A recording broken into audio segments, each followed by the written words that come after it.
Labadiena, dabar panagrinėkim, kaip spręsti trečią klausimą iš mūsų testo. Čia būtent šitą. Ir dabar mes turim štai tokią sąlygą. Taip, ką mes čia matom? Mes matom vėl pradinės A, B, C kintamųjų reikšmes. Surašykim jų tas pradinės reikšmes. Čia 8, čia minus 2, čia pas mus 24. Na ir toliau pas mus yra ciklas while, kuris atliekamas tol, kol pas mus A mažiau už C. Tikrinam 8 mažiau negu 24, taip, tai reiškia prie A reikia pridėti 3, čia bus 11. Toliau, ar šitą sąlygą patenkinta, ne, tada reiškia mes žiūrim, kas čia pas mus su else parašyta, taip. Prie else parašyta, kad prie B reikia pridėti vienetą, tai čia bus minus 1. Ir 24. Toliau vėl vykdomas ciklo iteracija. Taip, šitą sąlygą patenkinta. Ir mes prie 11 pridedam 3, tai bus 14. Toliau iš minus 1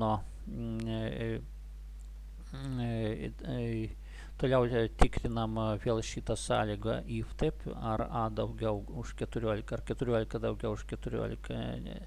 Ne, taip, reiškia pas mus vėl bus prie B pridėtas vienetas, tai čia bus šiuo atveju 0 ir C perrašam kaip visą laiką.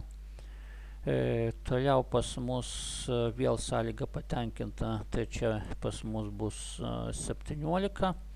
Ir dabar šitoj vietoj A tikrai daugiau negu 14, 17 daugiau negu 14, tai iš B atims 2 ir bus minus 2, 24.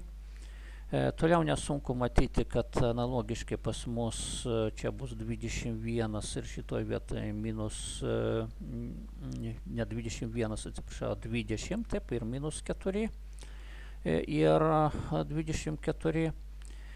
Toliau dar sąlyga ciklo tęsimo patenkinta, tai 20 plus 23, 20 plus 3 bus 23 ir čia tada bus jau minus 6, taip, ir 24.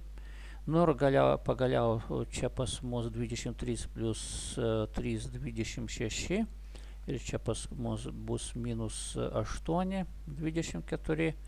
Ir kaip matoma, po šitokios iteracijos pas mus jau šita sąlyga bus nepatenkinta ir mes išeiname iš ciklo. Taip, išeiname iš ciklo.